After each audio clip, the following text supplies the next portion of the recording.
ان کی برادری کے 5 لوگوں کو ناجائز قتل کیا گیا ہے.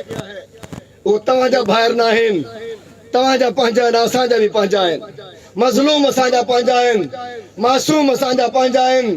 انشاءاللہ ان کے قاتلوں کو پھانسی کے پھندے پہ لٹکانے تک آپ کے ساتھ کھڑے رہیں گے انشاءاللہ. انشاءاللہ کوئی بھی ہو، بڑی ذات اوپر ہے بڑی ذات. باقی یہ سب ختم ہونے والے ہیں. اور اب جو کام زرداری مافیا نے کیا ہے، سندھ سے زرداری راج کا خاتمہ ہونے والا ہے. اور یہ جو شہداء کی لاشیں روڈ پر رکھی ہے، یہ لاشیں یہ آئے یہ سسکیاں باہر لے جائیں گی انشاءاللہ. کم کرے بنی تجھی حیثیت.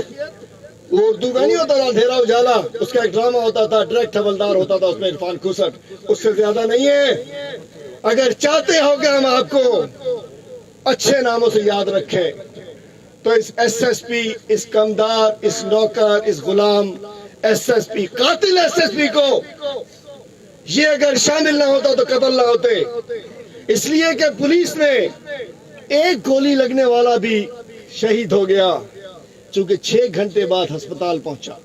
ذمہ دار کون تھا؟ پولیس تھی. میں دیکھ رہا تھا، وہ بتا رہے تھے کہ ہماری پولیس پہنچ چکی ہے. اگر پہنچ چکے تھے تو کہاں مر گئے تھے؟ انہیں ہسپتال کیوں نہیں پہنچایا تم نے؟ تاکہ ڈیتھ ٹول بڑھ جائے، زیادہ لوگ مر جائیں. لیکن میں سمجھتا ہوں یہ جیکے تمہا بے حرمتی تھا کرایو، انہیں لاشن جی جیکو تمہا ظلم کروا اساں تمہا سا گڈائیوں، بخشنا کندا سے، معاف نہ کندا سے، تمہا سا گد بیٹھا رہندا سے. انشاءاللہ نواب شاہ کا وٹھی کراچی تئی، کراچی کا سب جتے بھی اسا جی تنظیم ہے، باقی میں انشاءاللہ پانجے وزیر اعظم عمران خان صاحب کے چاہی ایف آئی آر تمہا کٹرائیو سائیں جے آئی ٹی ٹھرائیندہ سے. انشاءاللہ جے آئی ٹی میں وہ کے فراغت نہ ملی سکندی، کے معافی نہ ملی سکندی. انشاءاللہ انہن جو ہانے ان مافیا جو مستقبل پھانسی جو پھندو ہے اسا گڈ آیوں. انشاءاللہ حاضر آیوں. سائیں زین شاہ کے میں چاہاں تو اسا کے گائیڈ کیو، اسا تمہاری لیڈرشپ میں ہن ایشو تے ہلن لگا.